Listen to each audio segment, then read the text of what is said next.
Pemirsa, benarkah era reformasi di bangsa ini sudah di ujung tanduk dan kini masuk ke era otoritarianisme? Lalu apa yang menjadi pencetusnya? Kita akan membahas bersama pakar hukum tata negara yang juga mantan Hakim MK, Profesor Marwan Sihaan. Selamat pagi, Prof. Selamat pagi, selamat pagi. Ya, Prof, tepat tidak kalau ada narasi yang mengatakan bahwa kita sudah berada di senjakala demokrasi saat ini? Ya, saya kira boleh di satu sisi dikatakan benar, tetapi belum tentu akan terwujud. Karena semua negara-negara otoriter yang berada dalam transisi menuju demokrasi, di tengah-tengah jalan itu, di tengah-tengah perjalanan menuju konsolidasi demokrasi itu, biasanya akan menghadapi tantangan-tantangan seperti apa yang kita alami sekarang, yang menggoda para penguasa itu untuk kembali lagi kepada kenikmatan masa otoritarianisme itu. Oleh karena itu, Anda perhatikan, kalau demokrasi yang memberikan kedaulatan pada rakyat itu dikembalikan dalam Undang-Undang Dasar 45 melalui apa yang dikatakan pemilu sebagai sarana untuk menetapkan pemimpin dan wakilnya, itu semua menurut konstitusi kita yang ditetapkan dalam reformasi harus dikawal dengan ketat melalui hukum dan konstitusi. Tapi Anda perhatikan godaan yang saya sebutkan tadi itu, yang pertama akan dirusak adalah hukum, konstitusi dan infrastrukturnya itu, agar mereka boleh leluasa untuk kembali melakukan kekuasaan-kekuasaan otoriter yang sangat nikmat, yang dalam pengalaman bukan hanya Indonesia. Godaan itu akan tetap ada. Oleh karena itu, yang kita harus lakukan bagaimana membangunkan kesadaran seluruh bangsa bahwa ini harus dilawan. Ketika seorang presiden seperti Pak Jokowi mengatakan dia boleh berkampanye, barangkali ada beberapa masalah-masalah etik yang menjadi moral konstitusi kita untuk juga mempertimbangkan bahwa ketika ada dalam undang-undang pemilu apa yang disebutkan hak untuk berkampanye bagi salah satu pasangan, itu maksudnya adalah ketika petahana atau incumbent yang boleh memperoleh masa jabatan kedua. Tetapi juga ditafsirkan kalau dari sudut sumpah jabatan dari seorang presiden, dari sudut etik berbangsa dan bernegara, dan tugas presiden sebagai pimpinan dan kepala negara, pimpinan eksekutif, harus berada di atas semua golongan. Oleh karena itu, kalau kita kembali ketika pembentukan Undang-Undang Dasar 45 di masa lalu, Supomo mengatakan bahwa kepala negara dan presiden itu seperti bapak di dalam keluarga, yang tentu saja dia harus bersifat adil terhadap anak-anaknya.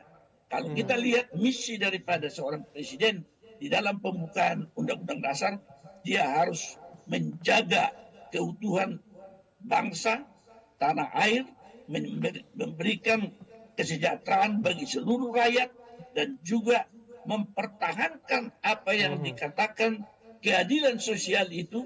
Maka ini menjadi ukuran. Ketika sumpah presiden itu menjadi salah satu tolok ukur untuk menilai kewajiban atau hak yang disebutkan untuk kampanye dalam undang-undang pemilu, tentu saja di dalam teori hierarki norma, kalau sumber keabsahan norma itu adalah norma yang lebih tinggi. Oleh karena itu, konstitusi yang mengamanatkan bahwa presiden itu berada di atas semua golongan dan kepentingan akan menafikan atau menyampingkan apa yang dikatakan salah satu pasal di Undang-Undang Pemilu, boleh kampanye.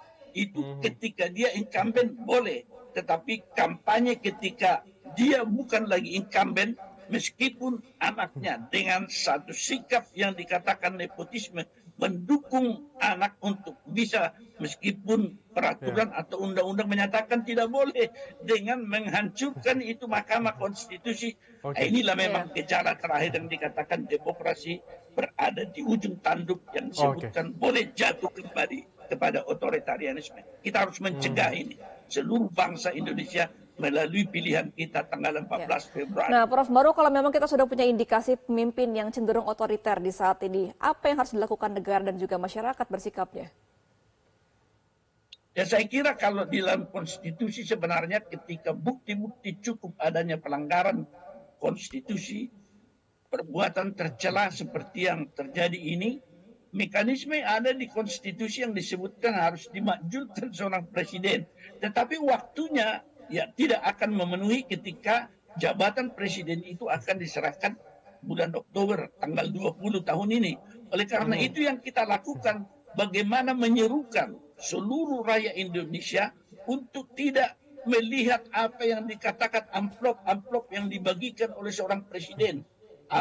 Bantuan langsung tunai beras yang sama sekali merendahkan martabat seluruh bangsa, maka kita menyerukan kita harus mengangkat derajat kita sendiri bahwa kita bukanlah bangsa yang hanya tunduk kepada pemberian sebesar amplop maupun 10 kilo beras itu. Itu juga menjadi pertanyaan besar. Apakah beras itu dari persediaan negara di dalam Bulog yang seperti yang kita dengar, itu juga sudah merupakan pelanggaran hukum. Tetapi bagaimana kita mengendalikan atau mengajak seluruh rakyat tidak ikut menghancurkan sistem hukum dan demokrasi ini. Inilah tugas kita untuk senjakala demokrasi yang disebutkan tadi tidak jatuh betul, karena godaan besar kenikmatan otoritarianisme itu oleh pemerintahan Soeharto sudah dibuktikan 32 tahun. Tetapi kita bisa keluar dari apa yang dikatakan otoritarianisme, perjalanan menuju konsolidasi seharusnya kita berjuang semuanya melalui suara kita tanggal 14 Februari. Ya, Prof, Itu tapi yang kalau saya kira kita harus melihat terkait dengan otoritarianisme ini, apakah indikasinya sudah dimulai sejak kapan tepatnya? Apakah pada saat Gibran maju sebagai cawapres atau sejak kapan sebenarnya, Prof? Sebenarnya indikatornya yang kemudian kita sadari ketika adanya keinginan masa jabatan 3 kali, 3 periode itu sudah merupakan petunjuk bahwa memang ada yang akan dipertahankan di sana dan ingin dikesampingkan konstitusi. Tetapi karena suara kita besar, suara kita kuat, maka masa jabatan presiden itu tetap sesuai dengan konstitusi. Oleh karena itu yang kita lakukan sekarang adalah bagaimana meningkatkan kesadaran rakyat tentang apa yang menjadi muatan dan janji di dalam konstitusi. Karena seorang presiden ketika dia mengangkat sumpah, maka semua loyalitas terhadap golongan, semua loyalitas terhadap yang lain-lain akan berakhir ketika loyalitas dituntut terhadap negara dan konstitusi. My loyalty to my country begins and my loyalty to my people or group ends. Itu ketika saat dia mengangkat sumpah jabatan bulan Oktober ketika dia dilantik presiden. Nah, Prof. Malo, dalam ketatanegaraan yang paling berat bisa dilanggar presiden dalam situasi politik seperti ini apa, Prof. Maru? Bisa diulang pertanyaannya? Dalam ketatanegaraan untuk situasi politik saat ini, apa kira-kira pelanggaran yang paling berat bisa dilanggar oleh seorang presiden?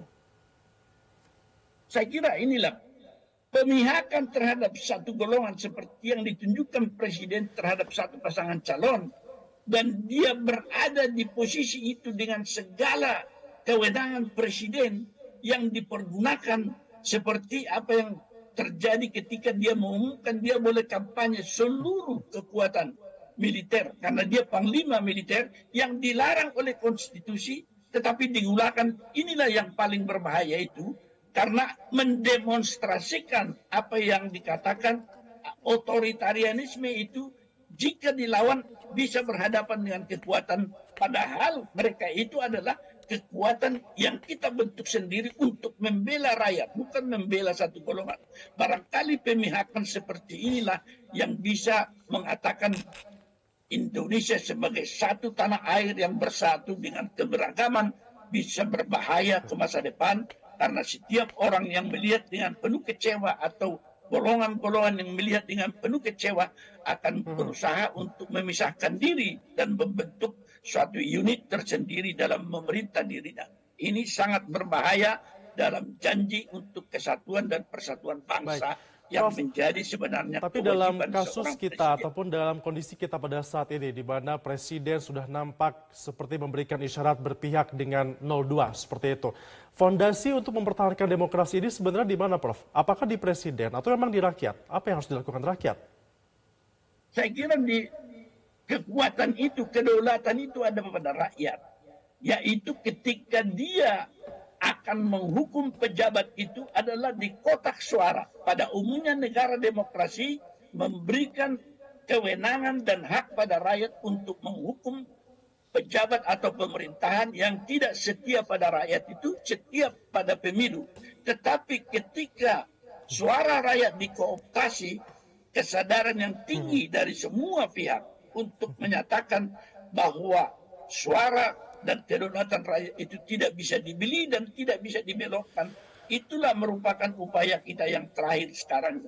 Apabila kita gagal, inilah yang dikatakan slide back, meluncur kembali kepada otoritarianisme seperti di awal pemberitaan hari ini seorang ahli mengatakan itu sudah sejak kala katanya ya slide back, meluncur ke belakang dan kita berada di dalam bahaya seperti yang terjadi sebelum reformasi. Saya kira semua kita pergunakanlah dengan cerdas dan penuh tanggung jawab suara di kotak suara pemilu tanggal 14 Februari. Demikian yang bisa saya kemukakan. Prof. Maru, sejauh ini kan juga sudah banyak aksi dari pergerakan mahasiswa ya yang melakukan unjuk rasa menolak politik dinasti dan juga pelanggaran HAM gitu. Apa dampaknya jika eskalasi ini tidak bisa diredam? Apakah bisa berdampak lebih luas lagi pergerakan mahasiswa ini? Saya kira memang ketika suara rakyat yang ditunjuk oleh rakyat di parlemen sudah bungkam, maka biasanya people's power itu akan muncul sendiri seperti yang kita lihat sekarang ini.